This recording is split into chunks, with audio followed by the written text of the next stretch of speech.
ensalzar pues, valores muy importantes en la sanidad, como son el trabajo multidisciplinar, la equivalencia en importancia de todos los profesionales sanitarios sin ninguna distinción, el razonamiento clínico asociado a la asistencia sanitaria y la humanización.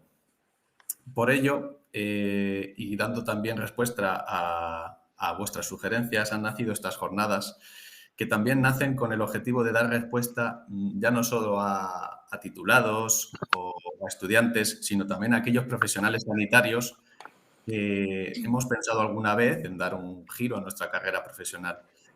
Por ello, nacen estas jornadas, como bien os comento, y serán distribuidas entre varios webinars, entre los que presentaremos a continuación el de cooperación internacional, emprendimiento y salidas profesionales en el extranjero. Para este webinar contamos con la magnífica participación de 3 ponentes que os voy a presentar a continuación. Por un lado, nos acompañará con nosotros don Nelson Hernández y Bajas. Lamentablemente, por motivos personales, no va a poder participar en directo, pero sí que nos ha retransmitido su presentación grabada, la cual emitiremos a continuación, y nos ha pedido que si tenéis cualquier tipo de duda, podéis escribirla en el chat y nosotros se la haremos llegar. Por otra parte, también me gustaría presentar a Marta Vinyals Rodríguez. Marta es presidenta y miembro fundadora de la Asociación de Podólogos Voluntarios Fit Together y nos hablará de la cooperación internacional, ya que cuenta con experiencia en el ámbito internacional, tanto en Bangladesh, India y Madagascar. Muchísimas gracias, Marta, por acompañarnos. Por otra parte, también me gustaría presentar a doña Noelia Navarro Aranda. Noelia es enfermera, además de cooperante internacional. Presenta un máster en salud pública y ha estado trabajando en Noruega desde 2014. Noelia nos hablará de las salidas profesionales en el extranjero con su ponencia titulada Enfermería en Noruega, perspectiva internacional. Muchísimas gracias, Noelia, por acompañarnos. Gracias a vosotros. El orden de participación será, en primer lugar, emitiremos la ponencia en diferido de Nelson Hernández. Como bien os comento a todos los congresistas, si queréis escribir cualquier duda, tenéis en el recuadro de abajo a la derecha la posibilidad de escribirlo. En segundo lugar, daremos paso a Marta Vinyals, que está teniendo algún tipo de problema, pero bueno, esperemos recuperar la conexión. Y ya en último lugar, la presentación de Noelia Navarro.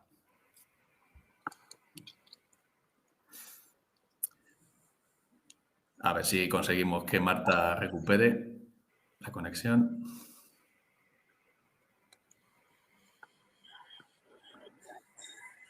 Hola, Marta. ¿Nos escuchas? Hola, Hola. gracias. Nada. Gracias, buenos días. Buenos días. Que nada, comentarte que tu turno va a ser el segundo, ¿vale? Emitiremos primero la ponencia de Nelson y el tuyo, Marta, será tu segunda intervención, ¿de acuerdo? Perfecto. Muy bien, pues comenzamos con este primer webinar.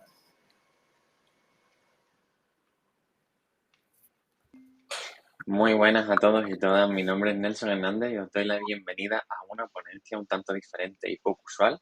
En los próximos minutos voy a hablar de una vía de desarrollo profesional muy potente y satisfactoria para todo aquel o aquella que decida transitar este camino, que no es otro que el de convertirse en emprendedor o emprendedora dentro del mundo sanitario, como estáis viendo en pantalla.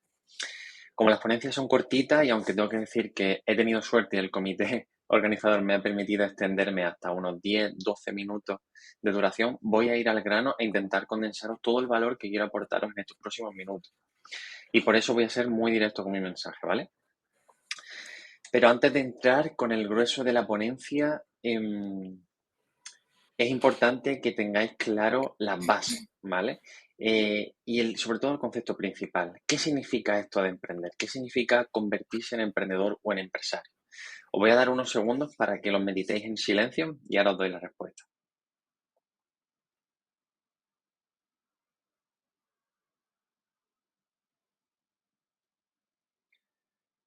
Pues bien, Emprender no es otra cosa que solucionar problemas, nada más. Como estáis viendo en pantalla, emprender es igual a identificar problemas no resueltos, necesidades no cubiertas o parcialmente cubiertas, y a resolverlas. Es decir, básicamente el objetivo del emprendedor es aportar valor a la sociedad. Y quedaros con esta frase, aportar valor, mediante la solución de problemas no resueltos. Ya está, no tiene que ver con otra cosa.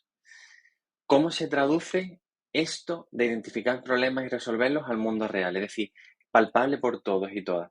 Pues muy sencillo, os pongo algunos ejemplos. Si tenéis un smartphone en vuestro bolsillo, es posible que tengáis que tenéis la necesidad de comunicaros a distancia con otras personas. Y una persona identificó este problema hace muchos años y creó entonces ese dispositivo que lleváis en vuestro bolsillo para que pudierais satisfacer vuestra necesidad de comunicación. Otro ejemplo, ¿cómo has llegado físicamente hasta el lugar donde se celebra este congreso a día de hoy? Pues has podido transportarte porque en algún momento una persona pensó que tendrías esa necesidad e inventó el coche, inventó el tren, inventó el avión o el método de transporte que sea que hayas utilizado en el día de hoy. Estos ejemplos que acabo de mencionar pues son muy generales y muy conocidos por todos. Sin embargo, a día de hoy existen muchos problemas sin solucionar y muchas necesidades no cubiertas allá afuera que están esperando a ser resueltas por algunos de vosotros. Después de esta pequeña introducción, ahora sí me presento. Mi nombre es Nelson Hernández, graduado en Enfermería por la Universidad de Málaga, promoción de 2009 a 2013. 3 años de experiencia clínica como enfermera en diferentes hospitales londinenses en Reino Unido y otros 3 años como enfermero en comunitaria en Noruega. Manejo el inglés, el noruego y el español y como pasará a muchos de vosotros, cuento con cientos de cursos de todo tipo, como veis ahí abajo en la presentación. Pero realmente esto no es lo que me avala personalmente para venir aquí a hablaros de emprendimiento como salida profesional en la sanidad y específicamente en la enfermería. Lo que realmente me avala es lo que viene después de todo este camino más convencional y conocido que os acabo de contar. Actualmente vivo en Málaga y después de algún que otro intento fallido de emprendimiento, dirijo 2 empresas en el día de hoy. Son las que estáis viendo en pantalla. No me voy a parar a desglosaros las empresas, qué es lo que hacemos y demás.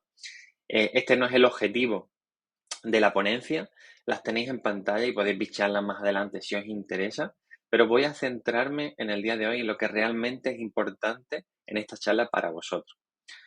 ¿Cómo acaba un sanitario convirtiéndose en emprendedor y montando 2 empresas? Es decir, ¿cómo pasa uno de ser enfermero, de ser médico, te cae psicólogo, podólogo, a montar una empresa? Pues hay 2 formas. O lo tienes claro desde el principio y quieres convertirte en un emprendedor sanitario desde que empiezas a formarte, que puede ocurrirte, aunque yo no conozco a nadie que lo tuviera así de claro desde el momento cero, es muy raro. O bien, opción número 2, te pasa como al 99% de las personas, es decir, te haces sanitario y después de unos cuantos años de trabajo y aprendizaje te das cuenta de que te falta algo, de que por muchas especialidades, cursos, idiomas que tengas no es suficiente. De que aún ayudando a las personas a mejorar su salud en la forma en la que lo estás haciendo todo y cada uno de los días que te levantas para ir a trabajar, esto no te permite sentirte pleno o plena, de que tu propósito de vida no pasa por ahí. Y aquí voy a romper un tabú muy enorme, que por muchos ceros que tenga tu nómina a fin de mes. Es en ese momento cuando te das cuenta de que puedes ayudar a muchas más personas de otra manera, resolviendo esos problemas que tú ves y que otros no ven. Esto realmente es lo que le ocurre al 99% de las personas que deciden emprender. Es decir, se dan cuenta de que su propósito de vida no pasa por tener un contrato como empleado y trabajar durante 8 horas a cambio de un salario. Y repito, por muy grande que este sea. El propósito de un emprendedor va mucho más allá, ya que elimina de su vocabulario la palabra trabajar, como está viendo en pantalla, para convertirla en ayudar y aportar valor. A cuantas más personas, mejor. Y dependiendo del problema que solucione, ayuda a mejorar la sociedad. Algunos pueden pensar que la motivación para convertirse en empresario o en emprendedor es el económico, que es muy típico pensarlo, pero no podrían estar más equivocados con esto. Y os hablo desde experiencia personal de ver a otras personas emprender, teniendo este foco, ¿no? El económico. Un emprendedor que se mueve guiado por el dinero, al final termina tomando malas decisiones y fracasando, ya que su foco no lo tiene puesto en ayudar a otras personas, sino en ayudarse a sí mismo. El emprendedor actual ha comprendido esto a la perfección, es decir, a moverse por aportar valor a los demás y entiende que el dinero es tan solo una herramienta que aparece como consecuencia de aportar valor a más personas. Cuanto más valor aportes y más personas ayudes, mayor retorno habrá. Un retorno que a su vez te permitirá seguir ayudando cada vez a más personas. Personalmente, yo lo veo como un ciclo de motivación infinita que te inspira a ti y a otras personas a seguir ayudando a los demás a partes iguales. Igual algunos de vosotros estáis pensando, vale, pero ¿qué problema podemos solucionar nosotros como sanitarios y específicamente como enfermeras y enfermeros? ¿Qué ideas de emprendimiento podemos tener nosotros con los conocimientos que tenemos a día de hoy? Pues no os preocupéis porque a continuación os voy a presentar unos cuantos casos de éxito, compañeros que conozco personalmente, algunos sí, otros no, y que son emprendedores y emprendedoras para que veáis lo que están haciendo y lo que se puede hacer en el mundo del emprendimiento siendo sanitario.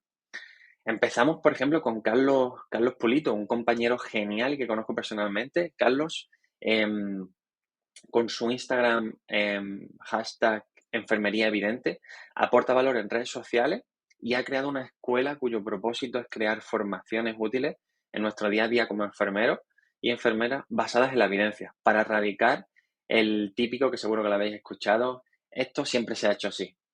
Además, Carlos es, además de enfermero y emprendedor, trabaja de forma 100% online. Otro caso de éxito, súper conocida, enfermera en apuros. ¿Quién no conoce enfermera en apuros? Una enfermera que ha creado una marca de accesorios y complementos para TCAEs y enfermería. Y es otro ejemplo de emprendedora que trabaja 100% online y que aporta un valor solucionando esa necesidad que tenemos todos los sanitarios de llevar accesorios a nuestro trabajo clínico todo el día con las tijeras colgadas, el reloj, los bolis, etcétera, etcétera, ¿no? Pues esta chica ha sabido ver esta necesidad que tenemos y la ha suplido estupendamente. Más ejemplos de enfermeros y enfermeras emprendedores. Enfermera saturada, también conocido como Héctor Castiñeira, aunque el nombre de enfermera saturada al principio engañaba un poco. Comenzó con sus chistes por Twitter y a día de hoy se enfoca en el humor y la divulgación sanitaria. Ha escrito varios libros, como podéis ver en pantalla, y no ha dejado de compatibilizar su trabajo como enfermero clínico con ese propósito de aportar valor con el entretenimiento y el humor en sus libros. Muy interesante, Héctor. Otro ejemplo de enfermera emprendedora, Esther Gómez, en Instagram conocida como mi enfermera favorita, divulgadora de conocimiento, escritora, como veis en pantalla, y enfermera dermoestética. Aparece en Radio Televisión Española y en muchos medios. Una máquina, Esther. Más ejemplos y proyectos de enfermeros emprendedores. Ángel García, he tenido la suerte de compartir con él momentos y un tío genial. Ángel García ha creado Hominem Curatio, una empresa física, ¿vale? No solamente podemos emprender de forma digital, sino que de forma física también podemos hacer muchísimas cosas. Y se ha enfocado en las terapias físicas cognitivas y de hábitos saludables para personas mayores. Es decir, su propósito, el propósito de Ángel, es mejorar la vida de nuestros mayores para que puedan ser autónomos y puedan vivir en sus hogares rodeados de familiares el mayor tiempo posible y que no tengan que desplazarse a residencias, donde pierden la salud más rápidamente.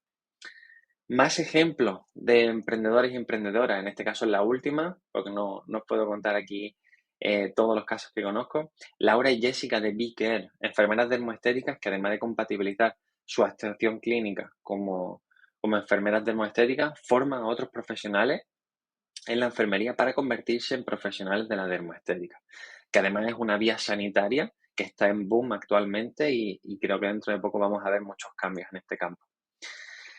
Estos son solo 6 ejemplos, como os contaba hace un segundo, de los muchos que os podría haber traído. Estas personas han sabido darle forma a sus propósitos para emprender, ya sea dentro o fuera del mundo sanitario, desarrollando pues soluciones a los problemas que ellos han identificado en la sociedad y siempre, siempre, siempre, siempre con el foco en aportar valor y cuanto más, mejor. Y tú, que me estás escuchando al otro lado de la pantalla, si te sientes identificado o identificada con lo que has escuchado, que sepas que tú también puedes desarrollar un propósito que ayude a cientos o miles de personas. Espero que esta pequeña ponencia os haya gustado y os haya hecho reflexionar, aunque sea un poco. Muchas gracias por vuestro tiempo y nos vemos pronto. Chao.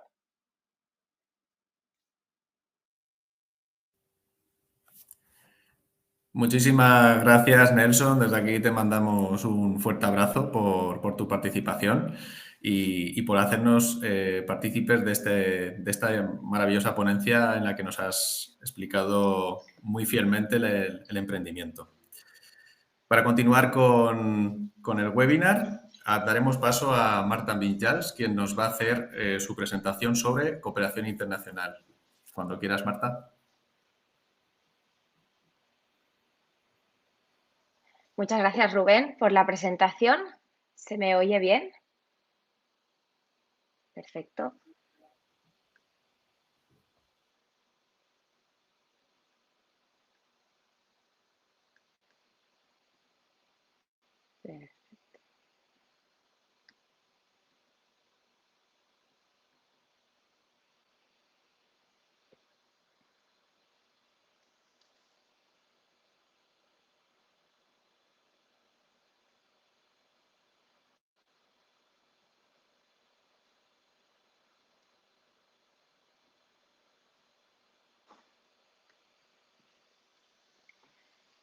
Pues buenos días a todos. Gracias por la presentación.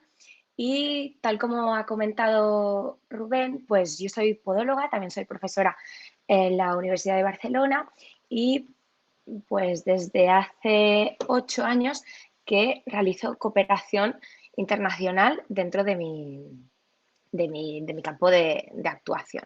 He trabajado en India, Bangladesh y también en Madagascar, en África. Y yo personalmente, dentro de la podología, me dedico a tratar una patología muy concreta del pie, que es una malformación congénita. En todos esos países en desarrollo, todo lo que sean malformaciones congénitas, la incidencia suele ser un poquito más elevada. Y hay que tener en cuenta que en estos países el acceso al tratamiento, al que sea, yo porque me dedico a esa malformación, pero el acceso a cualquier tratamiento sanitario no es que sea muy difícil, sino que muchas veces es imposible.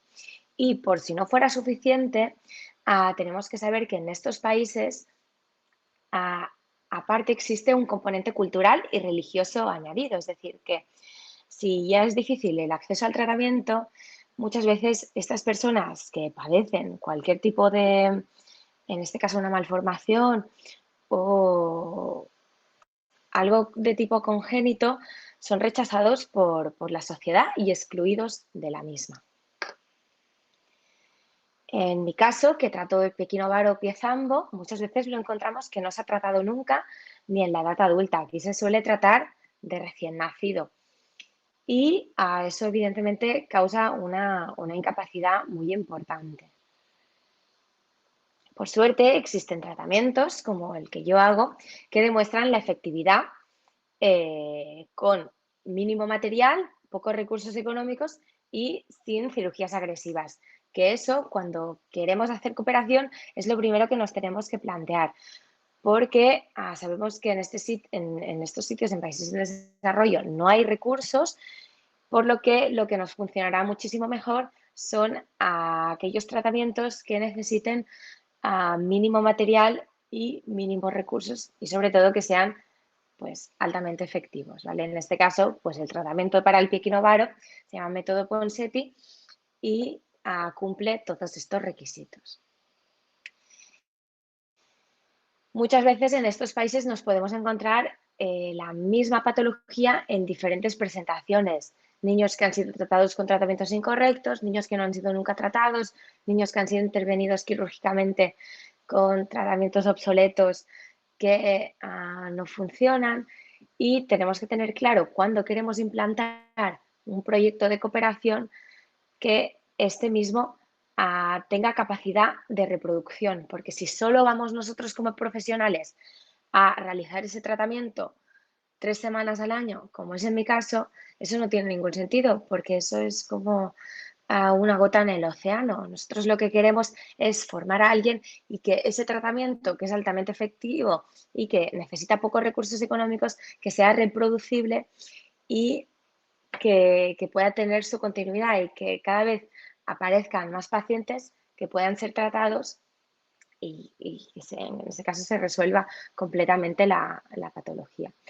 Y si encima el tratamiento que queremos implantar, pues se puede realizar en cualquier paciente sin depender del límite de edad, pues eso ya es ideal, porque en estos países no nos encontraremos normalmente pacientes pequeños, sino que como no han recibido nunca tratamiento, veremos pacientes de todas las edades, incluso adultos, ¿vale? Y en este caso, con un tratamiento muy poco efectivo, hay muy altamente efectivo y con muy pocos recursos que con el método Ponseti necesitamos venda de yeso, de escayola y venda de algodón, pues se consigue corregir estos pies dándoles un apoyo plantígrado y toda la función.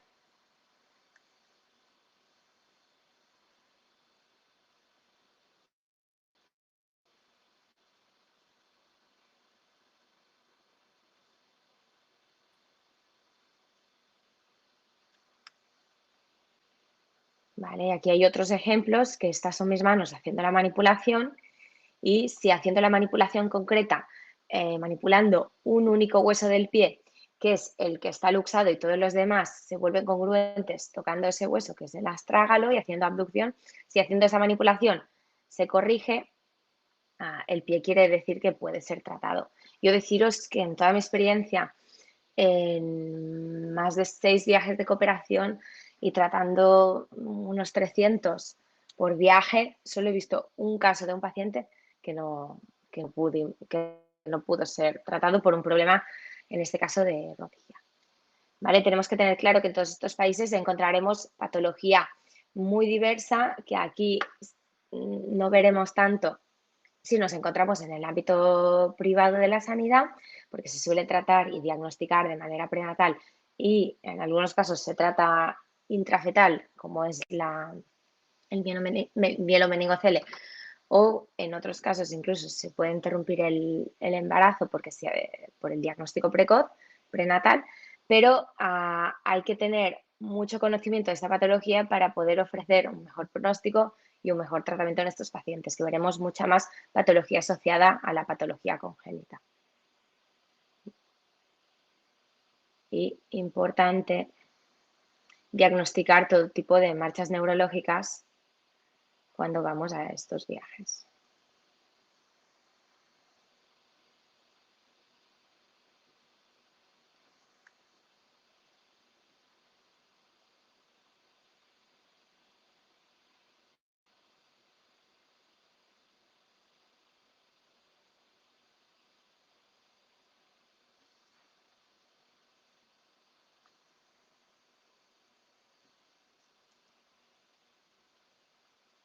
Porque cuando veamos algún tipo de marcha neurológica, hay que explicarle a la familia que seguramente podremos corregir, en este caso, la patología del pie, pero nunca la patología neurológica que tiene el paciente de base. Siempre tener en cuenta la infraestructura con la que trabajamos y las condiciones higiénicas, en este caso, pongo esta imagen porque en Bangladesh, siempre que he ido a este hospital, a la ventana del quirófano, que no cierra del todo, da a un gallinero, por lo que condiciones muy higiénicas, desde luego no son, y hay que tener en cuenta siempre que lo mejor es que hagas una cirugía de partes blandas o mínima, porque cuando te pongas a hacer heroicides o cirugía ósea, lo único que tienes riesgo es de conseguir alguna infección.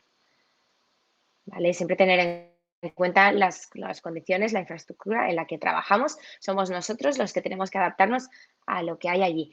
Y no podemos traer todo el material y operar nosotros con todas las comodidades y dejarles sin nada, ¿vale? Porque esta gente tiene que seguir, estos profesionales tienen que seguir trabajando con las condiciones que ahí tienen. Por tanto, somos nosotros quienes tenemos que adaptar el tratamiento a la infraestructura que tenemos. Y también, por supuesto, a las condiciones climáticas y tener en cuenta la época en la que viajamos y que puede ser que nos encontremos pues ciclones tropicales, inundaciones y condiciones en general climáticas que no nos permitan trabajar durante este tiempo. Y con eso también hay que, por supuesto, contar. Evidentemente no se puede prevenir del todo, pero sí, en cierto modo, que nos indiquen cuál es la mejor época para trabajar. Evidentemente, cuando nos encontramos quirófanos de estas condiciones, aunque tengamos pacientes con los pies totalmente deformados, no nos vamos a poner en riesgo a nuestros pacientes con una tasa de infección tan elevada que podemos obtener operando en quirófanos en tan mínimas condiciones para corregir una deformidad que no les va a producir más molestia que la que ya tienen, que es caminar con el pie totalmente torcido, ¿vale? Y eso hay que tener en cuenta, nunca poner en juego la vida de un paciente operando en condiciones mínimas y pudiendo conseguir una infección, ¿vale? Y al final, haciendo las cosas bien, con mínimo material, con solo yesos, colocados correctamente y en algunos casos con una cirugía de partes blandas mínima,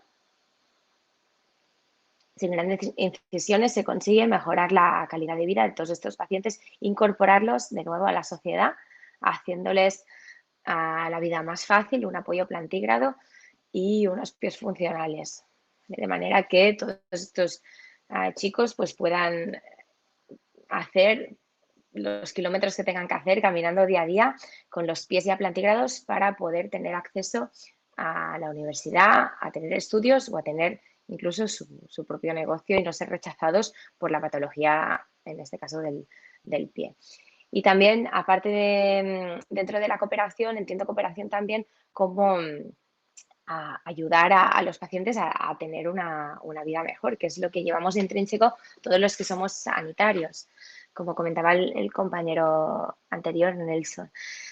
Entonces, muchas veces también a nosotras no solo hacemos cooperación cuando viajamos, sino hay fundaciones que nos contactan y nos traen pacientes para operar, en este caso Paulina, con el pie totalmente en punta, en varo, supinado y aducto. Ella cuando acude a nuestro hospital, el pie tiene este aspecto y la marcha es esta. Hicimos valoración con nosotras y con nuestro neuropediatra del equipo y se decide hacer, en este caso, un solo yeso inguinopédico, Ponseti, y luego una cirugía de partes blandas y se consigue un apoyo plantígrado funcional y al final se cambia la vida de esta paciente, ¿vale? Aquí es porque es justo el momento de haber retirado el yeso, pero a día de hoy esta paciente que vivía en un orfanato en Guinea-Bissau ha conseguido la adopción y se encuentra con una familia en Argentina. Y fijaros que no solo al final modificas el pie y obtiene un mejor aspecto ese pie, sino que cambias la vida a todos estos pacientes, ¿vale? Y eso al final es lo más bonito que podemos conseguir. Y como conclusión, pues deciros que todos los proyectos en países en desarrollo siempre deben basarse en la formación adecuada a las personas locales y un refuerzo continuado por parte de los expertos. En este caso, que tenemos que ir a enseñar siempre lo que mejor hagamos, no ir a enseñar algo que no tenga ningún sentido trasladar en estos países, ¿vale? Siempre con que sean técnicas muy, muy efectivas y con mínimos recursos económicos, ¿vale? Tener en cuenta siempre las dificultades, la necesidad de la formación continuada, la tasa de abandono de los pacientes y el riesgo de complicación infecciosa quirúrgica. Y que los proyectos de cooperación siempre desarrollarlos de acuerdo con la infraestructura existente. No como lo haríamos aquí, porque allí no tenemos esas comodidades. Y que la base de cualquier protocolo es el entrenamiento y la formación continuada para la posterior puesta en práctica. Esa es la bibliografía que he usado. Yo deciros que desde Podología, pues, por ejemplo, hay una asociación que se llama Asociación de Podolos Voluntarios y es desde ahí que gestionamos los proyectos. Pero desde todas las diferentes profesiones, pues tenemos siempre algunas ONGs que nos permiten pues hacer esta cooperación tanto a nivel nacional, que también es muy importante, como a nivel internacional. Y finalizar, pues os dejo mi correo por si alguien quiere comentarme o contactarme por algún motivo y dejarlo con esta frase de Vicente Ferrer, que dice que ninguna acción es buena, se pierde en este mundo, sino que en algún lugar quedará para siempre. Muchas gracias. Muchísimas gracias, Marta. Por la atención. Muchísimas gracias, Marta, por tu maravillosa y realista ponencia. La verdad es que nos has dado una visión muy realista, como te comento, de cómo es la participación de los sanitarios y cómo poder acceder a la cooperación internacional. Yo particularmente desconocía todo este campo. Muchísimas gracias por todo. A continuación, y para finalizar este webinar, vamos a dar paso a la intervención de Noelia. Cuando tú quieras.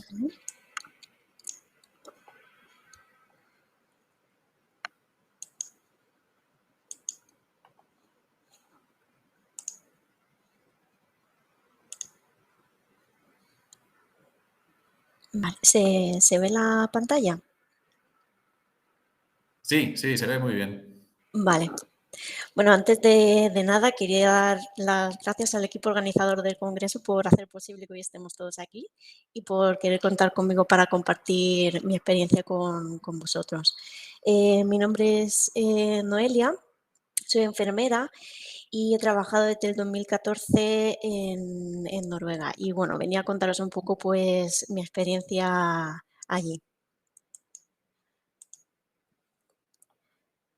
Llega un momento en la vida, ya sea cuando terminas de estudiar o cuando ya has estado trabajando unos años, en el que te planteas otras posibilidades. Y como trabajadores sanitarios tenemos muchas opciones. Nuestros compañeros ya han hablado de algunas de ellas. Yo en mi caso os voy a hablar de cómo es trabajar en un país, en este caso Noruega. Asumo que todos conocéis Noruega, pero quería traeros unos datos a modo de introducción. Noruega forma parte de los países escandinavos, cuenta con una población de 5,5 millones de habitantes y el idioma que tienen es el noruego. Dentro del noruego tienen dos vertientes, el bokmål y el nynorsk. Y también comentar que la esperanza de vida es de 83 años y está dentro del top del ranking de igualdad de género y nivel de vida a nivel internacional.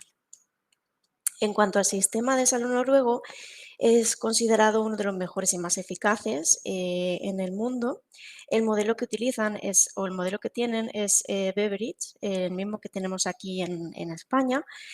Cuentan con una protección sanitaria universal y está financiado por impuestos. Tienen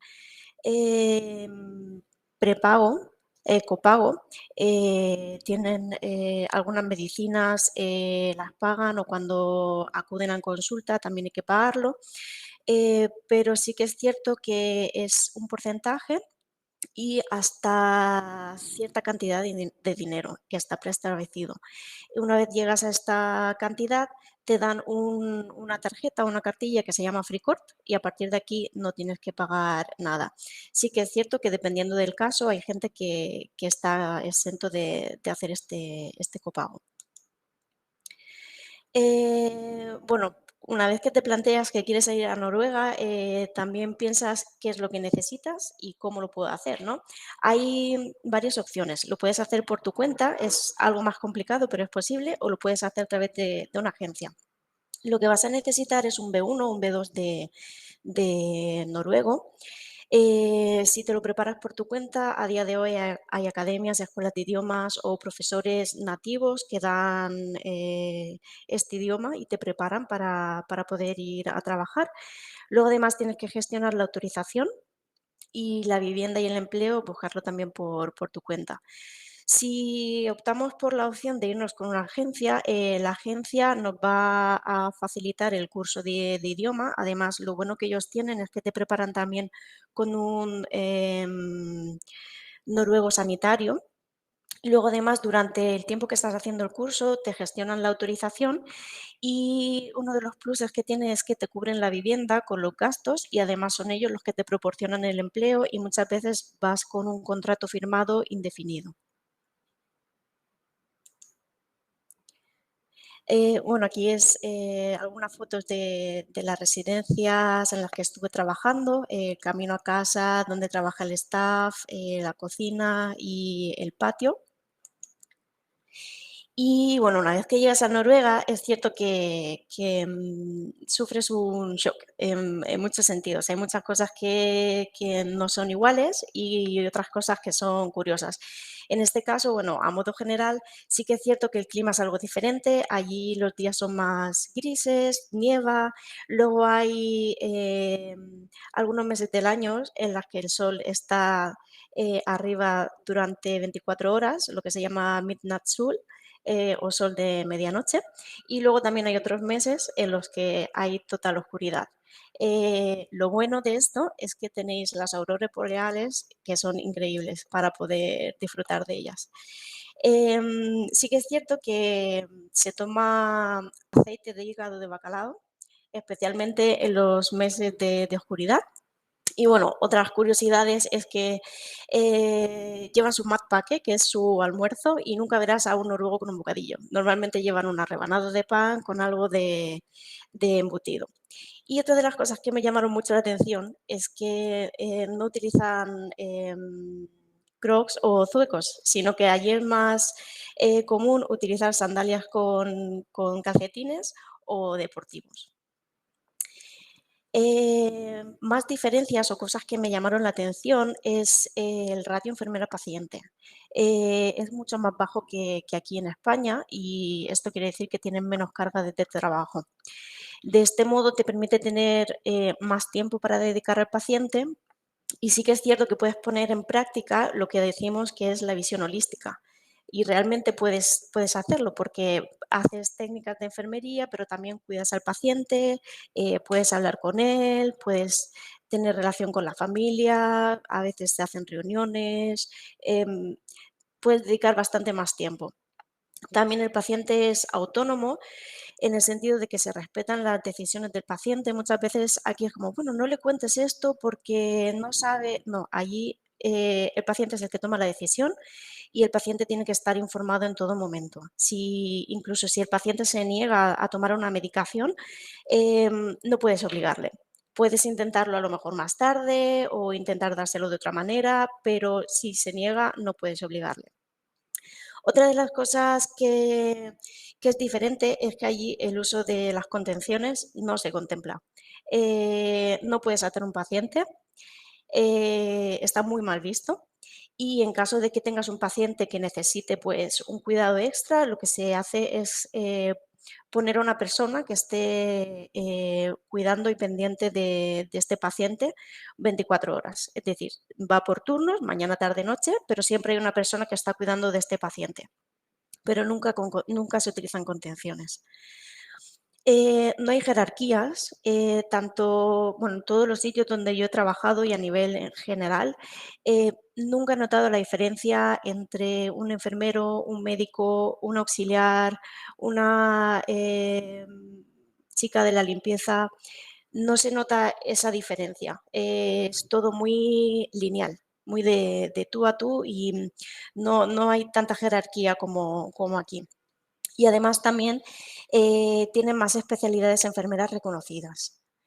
Una de las cosas muy interesantes, y sí que fue un shock cuando la primera vez hice una glucemia, es que la unidad de medida es diferente. Aquí en España utilizamos el miligramo decilitros y sin embargo en Noruega se utiliza el milimol litro.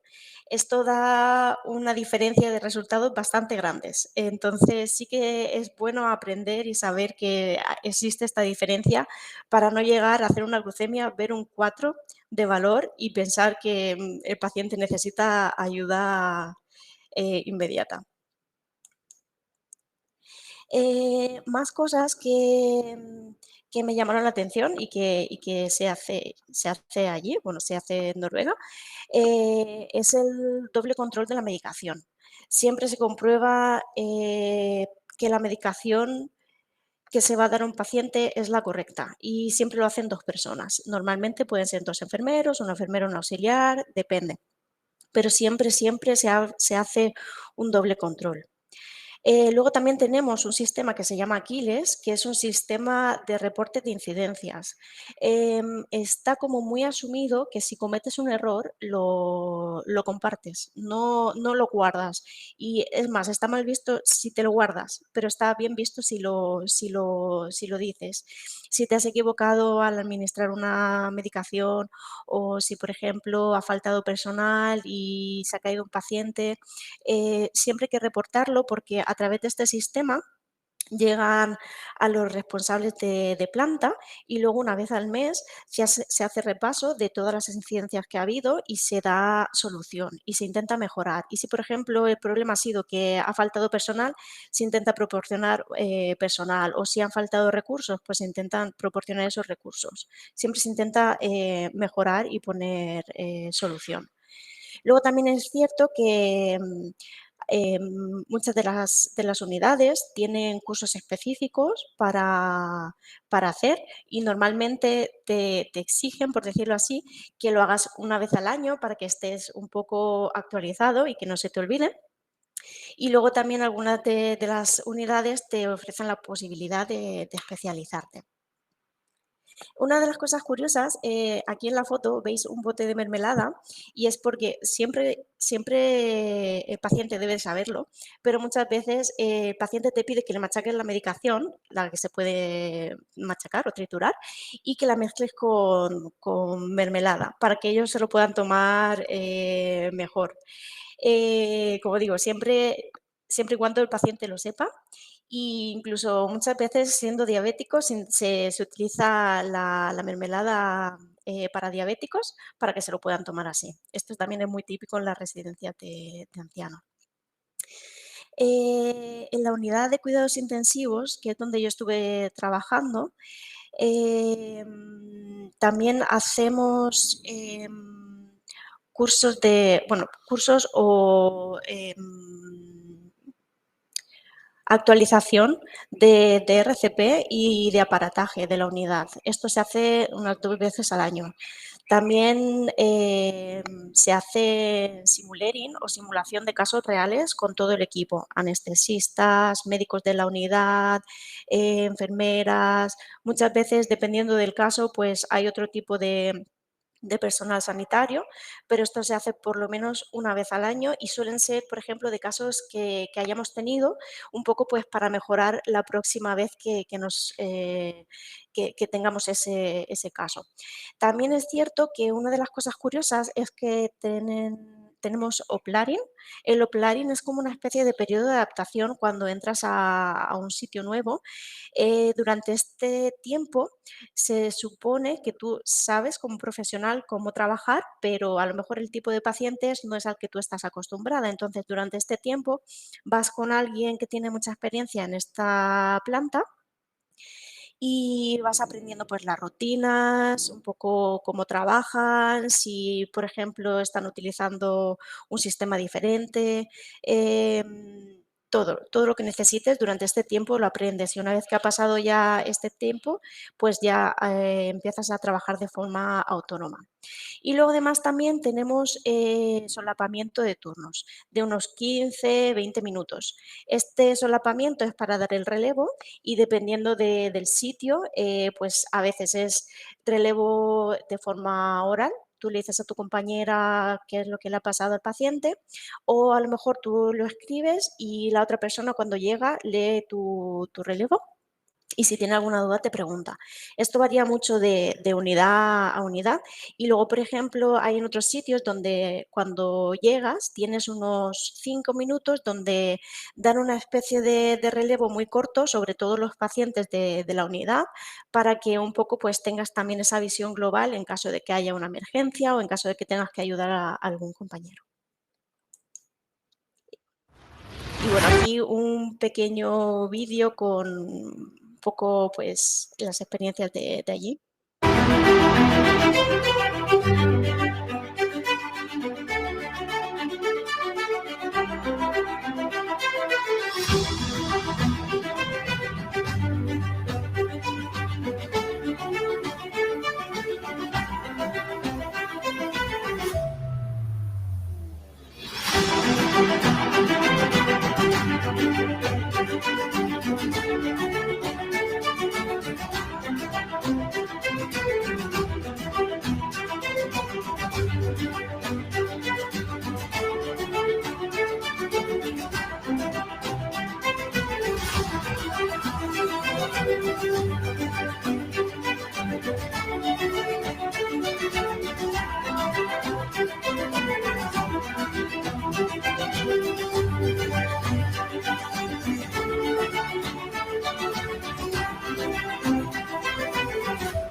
Y bueno, Tusen Tak, muchas gracias a todos y cualquier duda estoy a vuestra disposición.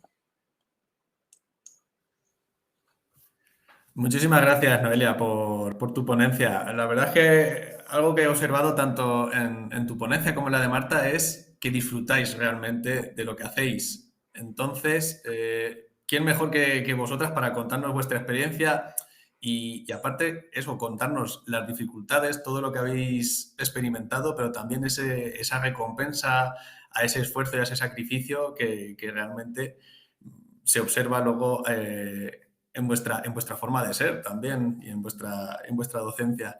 Muchísimas gracias, Noelia y Marta, por vuestra participación. A continuación, vamos a comenzar la ronda de preguntas. Sí que he visto que Marta ya está contestando algunas por escrito. No sé si quieres aportar algo también a nivel oral, alguna de las preguntas. Yo también tengo alguna particular para ti. Entonces, no sé, sobre la de los congresistas, ¿quieres hacer alguna mención? Bueno, me han preguntado una pregunta muy típica, que es si estos pacientes más adultos que caminan con el pie totalmente deformado realmente no tienen dolor. Y por mi experiencia, así que es verdad que se ven muy limitados, es decir, no pueden hacer largas distancias ni pueden en bipedestación prolongada durante mucho tiempo, pero suelen tener peor calidad de vida y muchísimo más dolor los pacientes que han sido operados con cirugías agresivas que no los que nunca han recibido ningún tipo de tratamiento, que pues eso es como se hacía antiguamente. Es decir, en los manuscritos del Antiguo Egipto, los pacientes que tenían pie zambo, que es una deformidad que ha existido toda la vida, pues los ponían como guerreros montados en un caballo, ¿no? Para que sean miembros funcionales en la sociedad, pero que no tengan que estar de pie. Pues al final hacen un poquito eso en los países en cooperación. Intentan que esas personas que no pueden estar de pie, pues hagan otro tipo de trabajo. Entonces, no tienen tanto dolor como aquellos que han sido operados con cirugías muy agresivas. Me gustaría también ya de paso adelantar, sin tampoco hacer mucho spoiler, que Marta nos presentará también una perla científica en la que nos explicará en qué consiste el método Ponseti. Os animo también a todos los congresistas que nos estáis visualizando que a partir de mañana tendré disponible esa y otras perlas científicas muy interesantes al respecto. Por mi parte, Marta, también me gustaría consultarte. Me ha gustado mucho la visión muy realista que nos has ofrecido en la ponencia. Y me gustaría preguntarte, ¿cómo fue la primera vez que hiciste, qué experimentaste, qué pensaste la primera vez que hiciste un proyecto de cooperación internacional y llegaste al país como tal? Realmente a la gente suele ver la parte como muy bonita, ¿no? Y muchas veces se muestran pues las fotos con los niños y, este tipo de imágenes. Y a mí me pareció muy, muy duro. Es decir, yo, aunque me encanta hacerlo y me encanta ir a ayudar, lo paso muy mal estando allí y mucho peor volviendo. Y aparte, en mi caso, suelo hacer siempre cooperación en diciembre, antes de Navidad. Y claro, cuando estás allí y ves niños que te están muriendo en tus brazos y niños que se mueren por una diarrea porque no tienen suficientes antibióticos, porque no hay ninguna medicación, y luego vuelves aquí con Navidades, abundancia, de todo tipo de regalos, comida que se tira y realmente es muy duro. Es muy duro, es muy bonito también porque consigues ayudar y el agradecimiento que tiene esta gente, la paciencia, porque allí se están horas para venir a visitarse contigo caminando, claro, porque es que no hay otros medios de transporte. Y luego la espera que tienes, están horas y horas esperando a que los atiendas con un agradecimiento total que aquí es muy difícil que veas y muy agradecidos a veces para que les digas que incluso no puedes hacer nada, ¿no? Porque nadie se lo ha dicho antes, o porque, por ejemplo, te consultan con una espina bífida que no ha sido tratada, que ya está infectada y que seguramente ese niño se va a morir de una meningitis en pocos días. Entonces, realmente es una dosis de realidad muy dura, pero a la vez es lo más bonito que podemos hacer como profesionales. Y lo recomiendo totalmente, ¿eh? Total, claro. Y me gustaría también preguntarte, porque lo has mencionado brevemente, a todos los profesionales que nos están viendo, ¿cómo pueden ellos acceder o a qué bases o qué sitios concretos, todos aquellos que, por ejemplo, quieran destinar su carrera profesional inicialmente con proyectos de cooperación, ¿dónde tendrían que informarse? Yo creo que dentro de cada profesión tiene que haber alguna fundación, ONG, que regule proyectos de cooperación dentro de cada campo, ¿eh? Igual que en podología, pues está la nuestra, que la fundamos hace años. Estoy segura que en enfermería tiene que haber varias, e incluso muchas más, porque sois muchísimos más. Dentro de fisioterapia, pues hay Fisios Mundi, hay otras más, Dentistas Sin Fronteras, dentro de médicos pues hay Médicos También Sin Fronteras, hay Vicente Ferrer, por ejemplo, dentro de Vicente Ferrer, yo la primera vez que estuve, yo soy podóloga y a mí me decían, ¿qué eres, enfermera o médico? Y yo decía, no, yo soy podóloga. Y cada vez se va creciendo más desde otras profesiones sanitarias, pero, por ejemplo, se trabaja en base normalmente en base a enfermería y medicina, es la que más, con más facilidad tenéis acceso, son las más reconocidas, pero dentro de cada profesión hay ONGs pues, que necesitan manos, cuantas más mejor, para ir a ayudar. Sí, muchísimas gracias, Marta, por brindarnos tu experiencia. Noelia, sé que también tienes experiencia en cooperación internacional, entonces, aunque no sea el tema inicial de tu ponencia, no sé si quieres realizar algún aporte personal o... Sí, un poco reforzar lo que ha dicho mi compañera Marta, que cada profesión tiene algunas organizaciones en las que se trabaja específicamente en ese campo.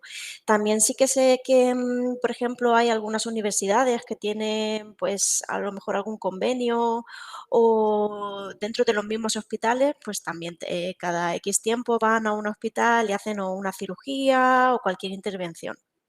Y luego además, pues eso, están las organizaciones más conocidas como Médicos Sin Fronteras, que un poco como ha dicho mi compañera, todo el mundo piensa que solamente es para médicos y enfermeras y no es así, es mucho más amplio. Hay ingenieros, hay gente que trabaja la parte económica, hay muchísimos perfiles. Ujú. Muy bien. Me gustaría ahora preguntarte, Noelia, también sobre tu ponencia en concreto. Además de enfermería, ¿qué otras profesiones has observado, por ejemplo, compañeros españoles o de Latinoamérica, por ejemplo, en Noruega? ¿Con qué más personas has coincidido que tengan el mismo idioma, el español? Pues yo creo que de todo tipo, sanitarios, pues auxiliares, he coincidido con médicos, algún fisio, luego también hay muchos ingenieros, profesores, hay muchísimo, cada vez más. Cuando yo llegué en el 2014 no estaba tan explorada Noruega, era algo más, quizá Reino Unido era más popular, pero sí, últimamente, bueno, ha ido aumentando el número de españoles en Noruega en los últimos años y pues yo creo que prácticamente cualquier tipo de profesión la puedes encontrar allí. Existe una pequeña comunidad hispana entonces Sí, en Noruega actualmente. Bueno, eso siempre también da tranquilidad, ¿no? Sobre todo para el sí. que quiera emprender por allí una nueva aventura. Muy bien.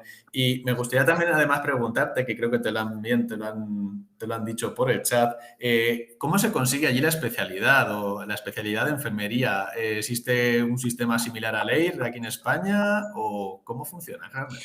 Claro, creo que no lo he comentado, es que he intentado resumirlo todo, pero es tanta información, seguro que hay mucha otra que no la he dicho, pero no me daba tiempo en 10 minutos. Dos cosas, en cuanto a empleo, sí que es cierto, creo que no lo he dicho, que no funciona como aquí, no va a través de oposición. Puedes directamente llevar tu currículum a la residencia o al hospital, a la unidad en la que tú quieras trabajar o en la que estés interesado, o puedes a través de un portal de empleo pues solicitar alguna de las ofertas que estén disponibles en ese momento. En cuanto a la especialidad, no existe un EIR ni existe un MIR. Como he comentado en la presentación, sí que es cierto, por ejemplo, en mi unidad de cuidados intensivos te dan la posibilidad de especializarte si te quieres especializar o si estás trabajando, no sé, en cuidados cardíacos, pues a lo mejor te dan la posibilidad de especializarte o en cuidados paliativos. He visto por ahí para especializarse como matrona, igual, es el mismo procedimiento. Puedes hacerlo por tu cuenta, pero también puedes hacerlo a través del hospital. El hospital como que te lo financia. Entonces ellos te pagan un sueldo mientras que tú estás estudiando, pero como a modo de compensación, luego tú tienes que estar trabajando después de haber terminado la especialización, suelen ser unos 2 años más o menos. Ujú. Y de esta manera pues puedes sacarte la especialidad de matrona o muchas otras que hay en Noruega. ¿Y se convalida en España también sin problemas o es Eh, un... Aquí sí que es verdad que no sé qué decirte. Sí que creo que matrona es posible, pero luego es que hay muchas especialidades como por ejemplo urgencias, que no es posible convalidarla porque aquí no tenemos especialidad de urgencias como enfermeros. Cuidados intensivos también tienen especialidad, pero aquí no tenemos esa especialidad. Entonces te cuenta el tiempo trabajado y te cuenta la experiencia, pero yo creo que como tal no tienes esa especialidad aquí. Ya. Y luego comentar que allí una vez que tienes esa especialidad, cobras como especialista y se te reconoce y trabajas en un puesto como especialista. Ujú. Sí, o sea, dentro de los sistemas, aunque sean sistemas sanitarios parecidos, como nos has explicado, tanto el español como el noruego, aún existen, sobre todo a nivel de trabajadores y de condiciones, un salto, ¿no? Bastante grande. Sí. Muchísimas gracias. Por aquí por el chat también te han llegado a preguntar, un poquito personal, me comenta uno de los congresistas, que qué fue lo que te llevó a trabajar en Noruega. Si fue más a nivel condiciones en comparación con España o ya más algo personal. Pues yo terminé la carrera en el 2013 y sí que es cierto que desde el último año de carrera yo ya tenía pensamiento me llamaba la atención, bueno, estaba interesada en cooperación internacional, pero también estaba interesada en trabajar fuera, pues por conocer un sistema sanitario diferente, por ver cómo se trabaja, por tener la experiencia, por poder también viajar un poco. Y yo creo que en mi caso sí que es cierto que había pues algo de dificultad a la hora de encontrar trabajo aquí, pero sí que es cierto que me apetecía mucho tener esa experiencia y vivirla en ese momento. Ujú. Otro de los congresistas nos pregunta que cuál es la duración del opleiding. No sé si lo he dicho bien. Sí, el O-Planning es, depende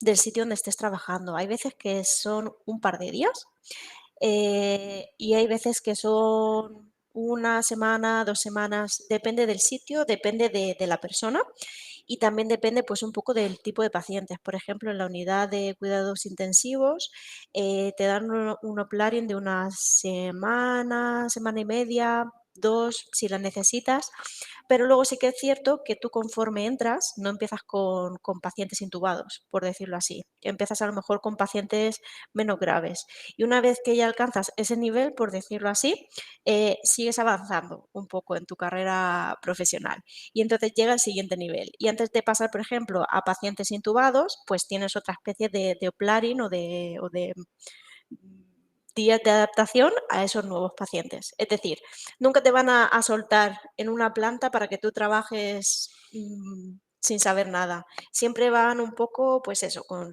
su periodo de adaptación. Y la duración, pues como he dicho, varía de un sitio a otro. A lo mejor en una residencia pues es mucho menos o en plantas menos especializadas, pues también. Depende mucho. Muy bien, muchísimas gracias. Ya para finalizar, Marta ya ha tenido que irse porque también tiene otros compromisos a continuación. Desde aquí también te queremos dar las gracias, Marta, por tu participación. Y ya para terminar y finalizar este primer webinar de estas primeras jornadas de oportunidades profesionales, me gustaría, Noelia, ¿qué opinión o qué les dirías a todos los estudiantes o recién titulados que estén pensando en iniciar una aventura en el extranjero? ¿Qué les aconsejarías? Yo, en mi caso, os recomiendo la experiencia. Os invito a que, ya sea Noruega o ya sea Canadá o Australia o cualquier otro sitio, si realmente os apetece, yo os empujaría a que dieseis el paso. Sí que es cierto que también he de decir que tampoco lo quiero pintar como un camino de rosas, porque no lo es.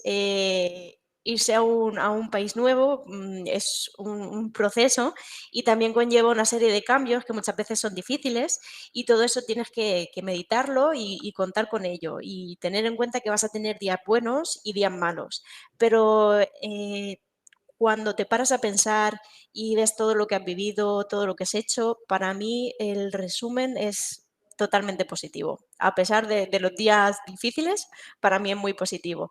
Y eso, y ya sea con pensamiento de quedarte allí o con pensamiento de volver, esa experiencia no lo puedes conseguir si no sales. Muy recomendable. Muchísimas gracias. Pues, congresistas, cualquier duda que tengáis, os han dejado vuestra dirección, podéis poneros en contacto con nosotros y se las podemos trasladar. Agradeceros nuevamente. Nelson, Marta, muchísimas gracias por vuestra participación. Noelia, encantados de contar contigo y de que nos hayas brindado tu tiempo y tu experiencia al respecto. Me gustaría también al resto de congresistas recordaros que el segundo webinar va a tener lugar a las 11 y nos hablarán sobre la iniciación del doctorado tanto nacional como internacional. Muchísimas gracias por acompañarnos. Muchas gracias.